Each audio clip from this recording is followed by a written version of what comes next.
Hey, this is Sandy Diana. I thought I'd pop on here and I'd show you what I did today. This is real life.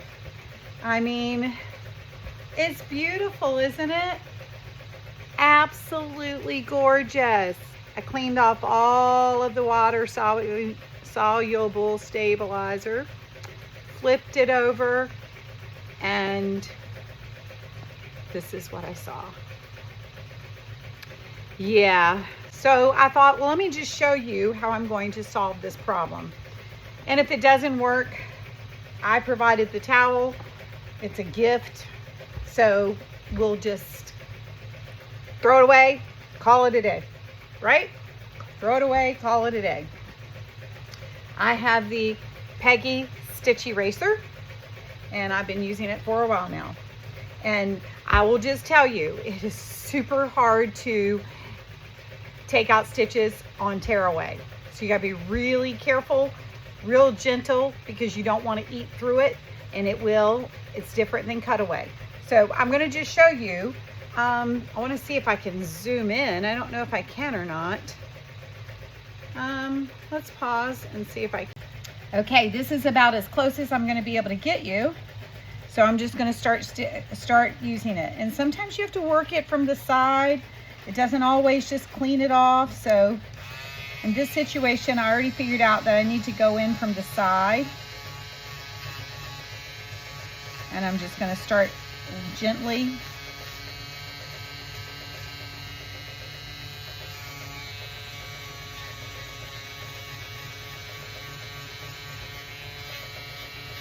Yeah, I started at the easy part of it, thinking, all right, well, I'm just going to start here.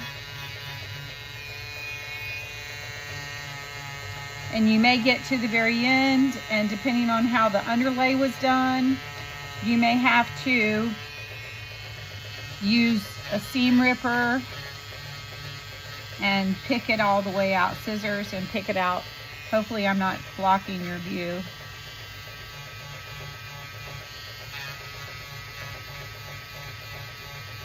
That's as close as I could get you to it. I can't zoom in any closer.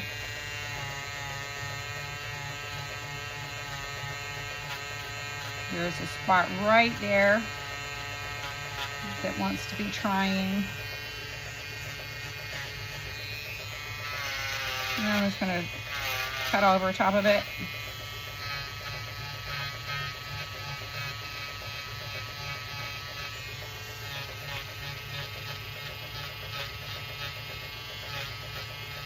And you don't want to go through to where you see the towel. You just want to see white.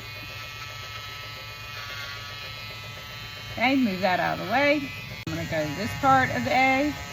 And once you get it going, usually you can keep on getting it going.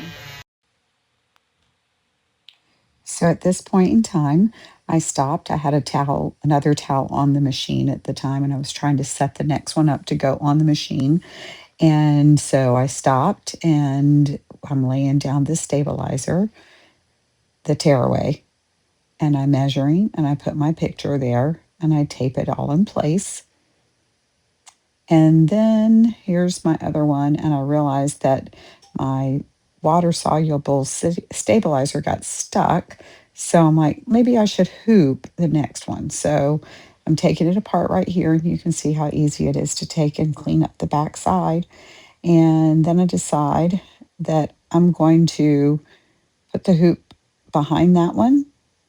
And this time I'm going to actually hoop in my stabilizer so it doesn't get bunched up. So I took that apart and get this all lined up. And there you go. I'm going to measure, and I'm going to re-put the template. You know, I always print out the template and I put it on there. And now I put it back on the machine, and now I'm back at stitching this. So long story short here, I ended up not getting the towel done, and I ended up popping a hole in it, and the edge of the towel looked really, really bad. But I continued to persevere with taking the stitches out because I wanted to show you what it would look like once you take it out. So the moral to this story is, Removing stitches is very difficult. Sometimes you can do a good job and get it out, and nobody's ever going to know. Other times, depending on what you're taking them out of, it's not going to work out real well. This towel is a perfect example. Did not work out really well. So if somebody asks you to take off a logo or take out stitches, to maybe remove a name from an item, go ahead and just tell them no, especially if it's just a name, and just make a patch and put over top of whatever they're trying to use. But I would not recommend removing names in situations, especially like this. Like this was a total loss. Now I'm going to show you on the top part of this. What I'm doing here is I come back on the top side and I scrape off the stitches after I've cut from the back side. And it cleans it up pretty well. And overall, from the front side, it looks really good once when I get the stitches off of it. That does look really good. But what looked really bad was the edge of the towel, and I was also pulling some threads of down here. That's where it was. See where the towel is folded over. That just looked terrible. So anyway, I ended up going and purchasing another towel, and I'll be redoing it tomorrow. So anyway, don't try to take out the stitching. It's just not worth it.